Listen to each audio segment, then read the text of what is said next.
If you want to know me as a human being, listen to my music. If you want to know very intimately who I am, listen to my music.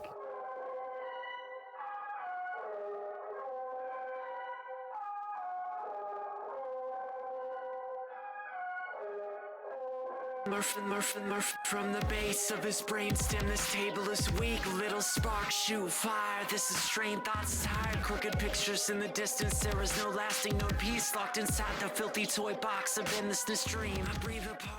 Sure, as a trans woman, I'm kind of a novelty to some people, and some people might, book me shows based off of that, or they might listen to my music based off of that. I'm a very complex person, and so because of that, I'm kind of always diving in myself and trying to find new things to explore or new things to relate to. But now that I'm out of the closet, I'm much happier than I used to be, and so now I want to explore the themes of like finding self-love or learning how to be comfortable in my own body. I don't squarely fit into hip-hop culture. I tend to be more of an experimental artist, I feel, and for me it's not so much about like catching rhythmic rhyming or whatnot, although that does happen quite a bit.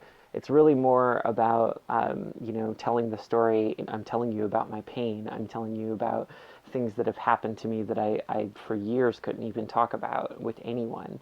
I'm telling you who I am. I'm showing you parts of me that I'm discovering, the times that I stumble. And so the performance is meant to reflect that. I don't think hip-hop is even ready to accept a gay person, much less a trans person. I think my identity has and will continue to hold me back. I knew when I was about 5 years old that I wasn't a boy, and the way that people treated me, trying to socialize me as one or whatnot, it was very frustrating and difficult, and I always had a lot of qualms with it, but on the other hand, I also realized very early on that it was a safety thing. There are certain things that people in your life will or won't accept, and I always thought of this as something that would not be accepted. It took me all the way until 2.5 years ago to be able to even, really explore that, but it was always something I struggled with. I was very suicidal for a very long time. I drank a lot, very destructively, and I just didn't really care for myself. I was tired of not living. And it just kind of came to a point where I was like, I'm either going to live my life or I'm going to die. But I'm not going to do halfway. I've got to pick one or the other. What I'll say is this, is that if you're going to choose to live.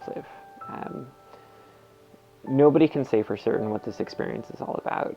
And we can all agree that it's very strange, and nobody has all of the answers, and being a human being is complicated and messy. But if you do choose to live, and do that. Put all of yourself into it. Find ways to love yourself. Find ways to find special things about yourself that nobody else can do. Everybody has a story. The universe, we're constantly looking at it and saying, oh my God, it's so vast and it's so amazing, but we forget that internally there's a universe inside every single one of us that's just as complex. And if you dedicate yourself to studying that, you'll find every answer that you've ever been looking for. So if you're going to live.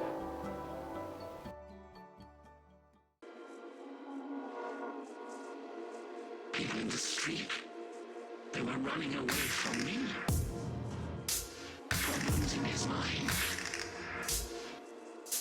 You wish for the force of your fingers in my jaw. Drag me stairs, kicking and screaming. I've been boxed in, handcuffed, lost in stand-up sick, but I'm easy. My vulture's beak breaks on the carcass of your dead man's hand, and I think I made you start bleeding. Inward words get stabbed inside my confidence, bruised in blotches, spit shifting beneath broken ribs, concussive bloodsheds, no lie, loss of weight. Not for long, it's just a rapist, and you're starting to rethink this plan. I'm sure it's no coincidence. The bite I give leaves holes in skin, more puddles form from blackness. I'm the fire, he's the matches, he's letting loose his anger.